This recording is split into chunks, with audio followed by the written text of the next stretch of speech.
A la barema d'aquest any sobraran 100 milions de quilos de raïm i la conseqüència directa pels agricultors és que els preus s'enfonsaran. Una situació que divendres passat denunciava Unió de Pagesos amb una tractorada entre Vilafranca i Sant Sadurní i de la qual avui altres veus del sector han tornat a alertar. Des de l'Institut Agrícola Sant Isidre han apel·lat a la responsabilitat de grans gegants com Freixenet, que arran de la sequera va reduir en 40 milions d'ampolles la producció de cava. Van optar llavors per fer un vi escumós, més barat que el cava, que exportaven a Alemanya, Suïssa i Àustria.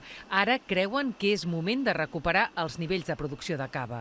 Evidentment és una empresa privada, pot fer el que li sembli, però nosaltres com a institució també ens toca dir-ho.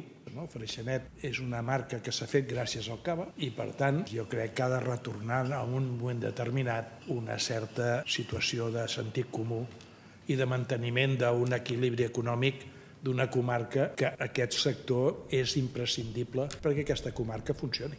L'objectiu és que el cava torni als 250 milions d'ampolles l'any, però mentrestant preveuen altres mesures d'urgència, com ara augmentar les ajudes per treure vi del mercat i convertir-lo en alcohol per usos industrials, o buscar nous mercats internacionals per vendre els excedents de vi, perquè en facin altres tipus de begudes. Crec que és possible, tenim clients, tenim mercat, el preu és una mica més econòmic, però home, busquem la fórmula de que els cellers quedin buits, això donaria un altre enfoc a la collita que ve, crec que és una de les coses que s'hauria de rumiar l'administració. A llarg termini aposten per crear un espai d'entesa entre viticultors i elaboradors per arribar a acords amb el preu del raïm i invertir a potenciar la marca cava.